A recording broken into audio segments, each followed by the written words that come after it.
बिस्मिल्लाहिर्रहमानिर्रहीम। अस्सलाम वालेकुम। Welcome to my YouTube channel खाना और सजाना विद अतीका।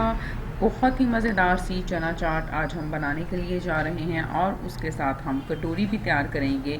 तो बहुत ही मज़ेदार ये रेसिपी है, आप इसको ज़रूर ट्राई करें और वीडियो को पूरा देखें ताकि पता चले कि चटपटी और करारी सी चना चाट बाज़ार जैसी अब घर पर किस तरह से तैयार कर सकते हैं।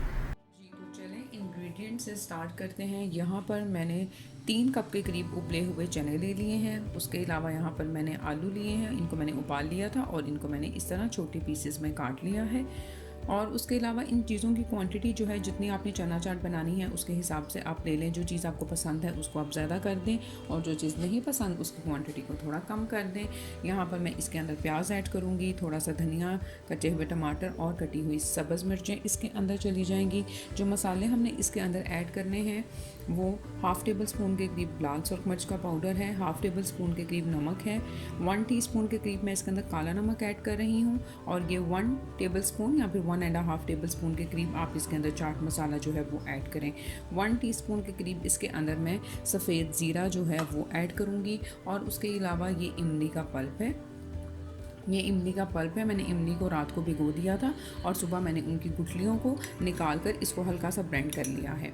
जी तो चना चाट का मसाला तैयार करने के लिए मैंने यहाँ पर पैन में 1 टीस्पून के करीब ऑयल ऐड किया है और इसके अंदर हमने ये सफ़ेद ज़ीरा ऐड कर देना है। फ्लेम को मैंने मीडियम लो पर किया हुआ है। मीडियम लो फ्लेम के ऊपर हम इसको हल्का सा सौते करेंगे 1 मिनट तक। ये देखिए ज़ीरा जो है वो अच्छी तरह से भुन गया है। आधा कप के करीब मैं इसके अंदर पानी ऐड करूँगी। जो सारे मसाले थे वो हम इसके अंदर ऐड कर देंगे। फ्लेम को आपने मीडियम हाई कर कर इन मसालों को अच्छी तरह से पका लेना है जब तक ये थिक नहीं हो जाएंगे। जी तो ये देखें, ये मसाला और हमारे पास जो है वो अच्छी तरह से कुक होकर ठीक हो गया है। अब हमने इसके अंदर चने ऐड कर देने हैं। अच्छी तरह से आपने मसालों को चनों के ऊपर जो है वो कोट कर लेना है और जब चनों के ऊपर मसाला अच्छी तरह से कोट हो जाए तो आप इसके अंदर आलू ऐड कर दें। आलू ऐड करने के बाद भी आप इनको अच्छी तरह से मिक्स करें। इन दोनों चीज़ों को अच्छी तरह से मिक्स करने के बाद फ्लेम से आप इनको उतार दें और थोड़ी देर के लिए ठंडा होने दें। जी तो ये हमारे पास आलू और चने जो हमने किए थे वो ठंडे हो चुके हैं। अब हम ये सारी चीज़ें जो हैं वो इसके अंदर ऐड कर देंगे। इसको हम कर लेंगे अच्छी तरह से मिक्स।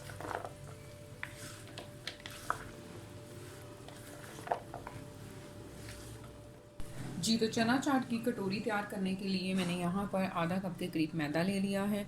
इसके अंदर मैं 1 टेबल स्पून के करीब आप ऑयल या घी जो है वो ऐड करें। मैं 1 टेबल स्पून के करीब घी इसके अंदर ऐड कर रही हूँ और पानी की मदद से हमने इसको गूंद लेना है। ये इस तरह से थोड़ा थोड़ा कर कर हम इसके अंदर पानी ऐड करते जाएंगे और हम एक अच्छी सी डो जो है वो तैयार कर लेते हैं। जी तो ये देखें, डो हमारे पास तैयार हो चुकी है।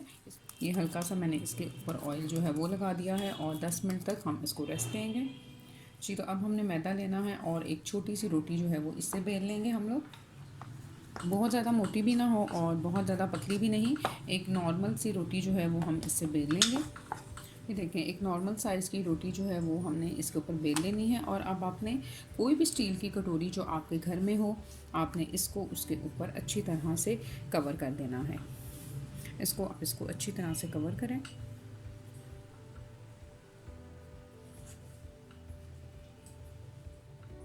ये मैदे को हमने प्याली के ऊपर अच्छी तरह से कवर कर दिया है। अब आपने छुरी और हाथ की मदद से ये थोड़े थोड़े इसके अंदर वाले जो कॉर्नर्स हैं इनको कट कर लेना है और उसके बाद आपने इसको अच्छे से सेट कर लेना है। इस तरह से करते हुए जो एक्स्ट्रा मैदा है वो आप निकाल लें और इसके कॉर्नर्स को हाथ की मदद से सेट कर दें और थोड़ा सा प्याली के ऊपर से आप इसको हटा दें ताकि फ्राई करते हुए इसको निकालने में प्याली को आसानी हो जाए। जी तो ये देखें, ऑयल तकरीबन हमारे पास गर्म हो चुका है। बहुत एहतियात के साथ आपने किसी की मदद से इसको आपने इसके अंदर डाल देना है। फ्लेम को आपने मीडियम रखना है और मीडियम फ्लेम के ऊपर ही हम इसको कुक कर लेंगे। ऑयल आपके पास बहुत ज़्यादा गर्म नहीं होना चाहिए, नॉर्मल गर्म होगा तो उसके अंदर आपने इस कटोरी को जो है वो ऐड कर देना है। थोड़ी देर के बाद जैसे ही ये थोड़ी सी कुक हो जाएगी, बीच में से प्याली को हम इसमें से निकाल लेंगे और अंदर और बाहर से ब्राउन होने तक, लाइट गोल्डन कलर आने तक हम इसको इसके अंदर फ्राई कर लेंगे।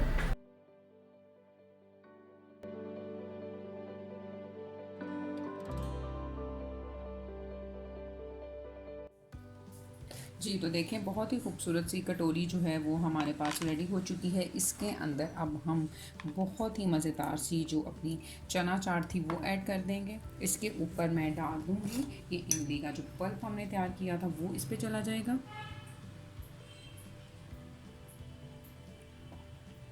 आप चाहें तो आप इसके ऊपर दही भी ऐड कर सकते हैं। ये देखें बहुत ही मज़ेदार सी चना चाट और ये कटोरी जो है वो हमारे पास रेडी हो चुकी है। आप इसको ज़रूर ट्राई कीजिएगा, अपना बहुत सारा ख्याल रखिएगा, दुआओं में याद रखिएगा। फिर मिलूँगी एक नई और मज़ेदार सी रेसिपी के साथ। Thank you very much and Allah हाफ़िज़। वाओ।